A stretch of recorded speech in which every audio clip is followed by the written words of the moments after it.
Assalamualaikum warahmatullahi wabarakatuh. Alhamdulillah wassalatu wassalamu ala Rasulillah wa ala alihi wa sahbihi wa man walah, ma ba'd. Sahabat-sahabatku sekalian, sampurasun.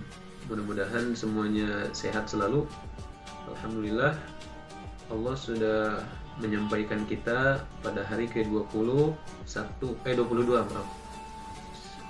di bulan suci Ramadan ini. Mudah-mudahan segala amal ibadah kita diterima di sisi Allah Subhanahu wa taala.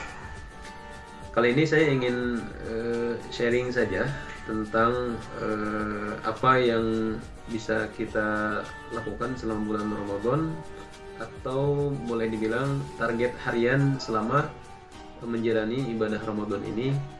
Mengapa harus ada target harian? Agar semua yang kita lakukan bisa terukur, terjadwal, dan mudah-mudahan bisa membantu kita menjauhi hal-hal yang tidak bermanfaat.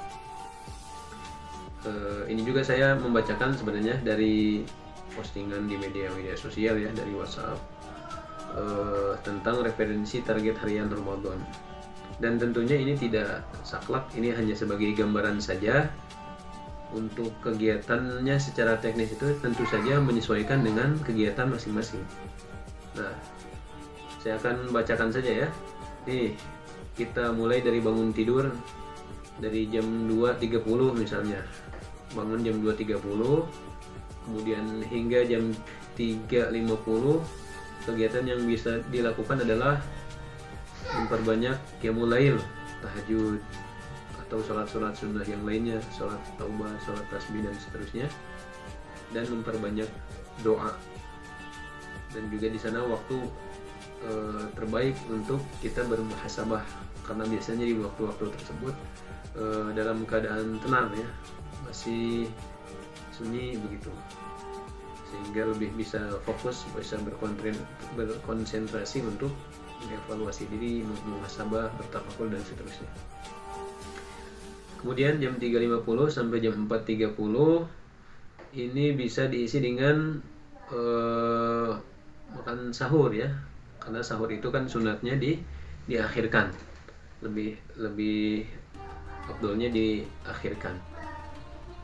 Tapi tentunya harus terukur ya, jangan sampai mepet sekali ya. Mungkin dengan dimulai dari jam 3.50 sampai setengah 5, berarti sekitar 40 menit insya Allah cukuplah untuk rangkaian makan sahur dan untuk bersuci, toharoh, siwak dan sebagainya, wudhu ya, untuk mempersiapkan diri menuju sholat subuh.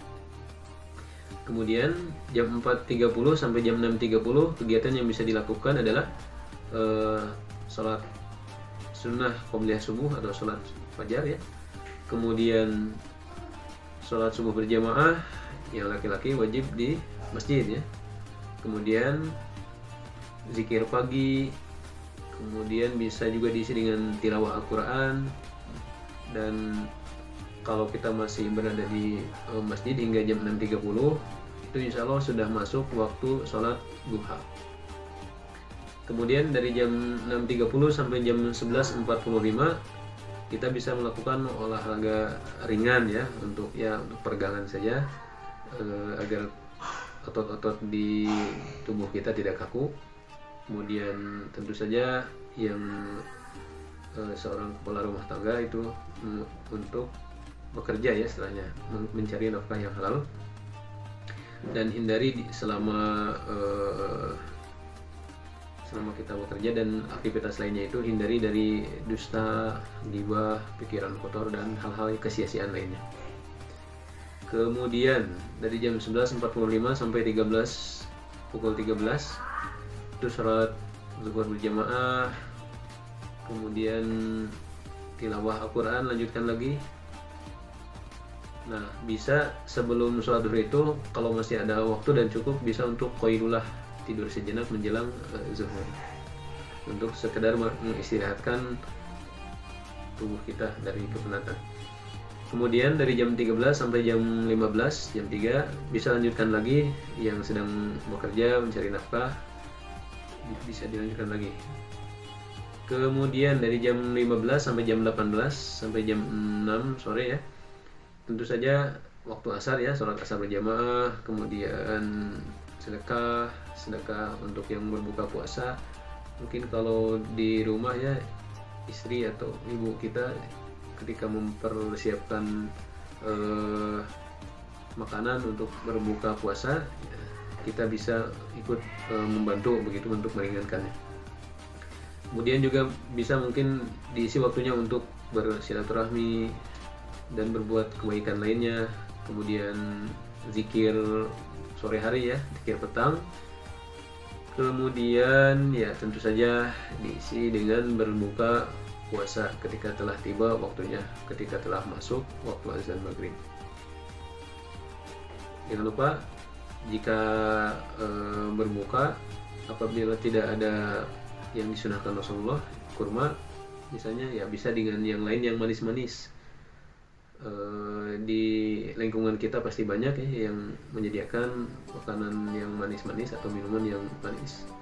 Kalau tidak ada sama sekali, boleh juga cukup dengan seteguk air putih pun itu sudah bisa seperti itu.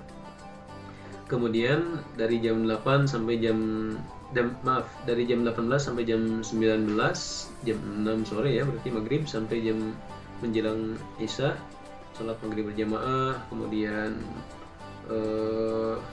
tadi kan kita buka puasa, kemudian makan setelah berbuka. Kemudian kalau masih ada waktu bisa tilawah dulu, dan tentu saja persiapan sholat isya dan sholat tarawih. Yang laki-laki wajib berjamaah di masjid sholat isyanya. Kemudian dari jam 19 sampai 20.30 sholat isya berjamaah. Kalau di masjid tersebut misalnya menyelenggarakan ceramah, ya kita dengarkan dulu tausiah walaupun singkat, kemudian lanjut sholat tarawih.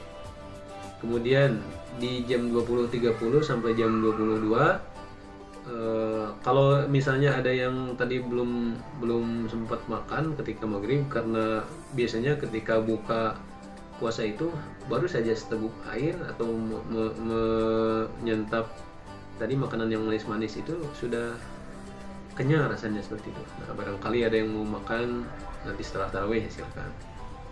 Bisa lanjut lagi dengan baca Al-Quran atau mempelajari hal-hal yang lainnya ya.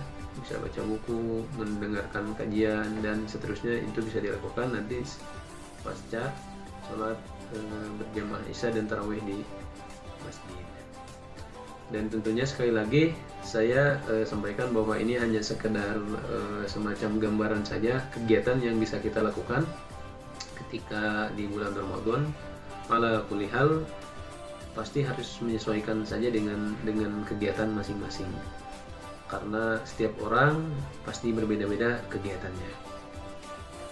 Mungkin itu saja dulu yang bisa disampaikan, semoga bermanfaat. Mohon maaf apabila banyak kekurangan. Billahi taufiq wal hidayah. Wassalamualaikum warahmatullahi wabarakatuh.